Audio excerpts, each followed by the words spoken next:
Hey, what's happening, guys? It's SoFox here. It's been a hot minute since I was last on, but gonna give you, and I got cars in the background, gonna give you a quick housing market report here. Coming out of Utah, it's like June 13th. But these are some houses in my area. And of course, we got a jet coming over. Stand by.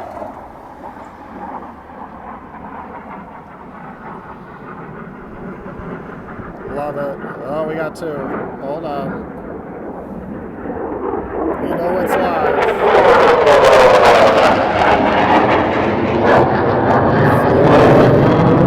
Right over our head. USA. USA. Anyways, so here's a Utah residential development here. These, from what I understand in the housing market, these permits and land were bought 3 to 4 years prior, and now they're just getting the contractors to put these homes up. They've been really, really slow on these. These homes went up, the first ones in the foreground there. Let's see, right here. Those went up last fall. It was just plywood. And it's super crazy. They could be building really fast, but you can see there's not too many cars out. There's not too many workers here. It's a very slow grind, probably because the housing market is going down. But the sign, which is gone now, said, I want to say townhouses starting in the 400s. I could be wrong on that. It's been a while. But the wife and I have looked at properties that say that. And basically what happens is with all the additional costs involved and upgrades and that kind of thing, it's actually like a 450, 475 house. And they do all these other little things to get you in the door so it sells at 450, but like really these houses are going down in value. It's only them selling the houses to investors at the full price and then giving concessions, or they're giving a whole bunch of upgrades for free, but the house is still like heavily priced, that kind of bait and switch thing. Not saying these people do it, but I'm just saying in general that's what's happening. But anyways, as far as the market goes, it's getting way, way more rougher. You can see these are townhouses here and townhouses down there, and then they're building individual family homes down that way. And it goes all the way, this space, it used to be a farmland, I think, and it goes all the way down to that cell phone tower, pretty much.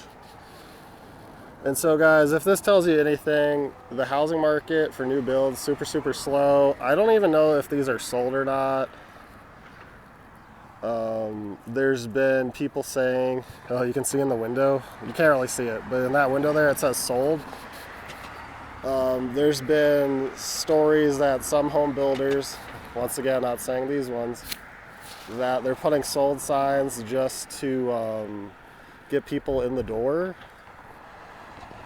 and to buy one next door, thinking that, oh, this is going to be a big development and everything. And then they'll take it down later and say they backed out, but really it was never sold. So be careful on that bait and switch. Apparently they'll hire people to mosey around the model homes all day and to convince you into buying one. They'll buy you pop, they'll buy you dinner, they'll rub your feet, whatever they got to do to get you in a new build. And I don't know how this is still continuing. I think we're on the tail end of everything. Oh, there's a butterfly there. But I think we're on the tail end of everything, guys, because if we were in a hot market, this whole entire place would be lined up with homes and the skeletons of the plywood and framing and everything. Here's another thing I noticed. Up in Logan, we know some family up there. They can literally put a house up, it seems, within a month or 3 months, whatever the case is. And you gotta think, what's the quality on these buildings? Because basically it's concrete. They put framing up. Now they're building higher, and then they got plywood on the outside. They put some water protectant sheeting on there. They put plywood roofs, water protectant sheeting, and then they put some hot shingles that are like gray black up on the top. So they just don't build them like they used to. And with that, we're out. See you guys.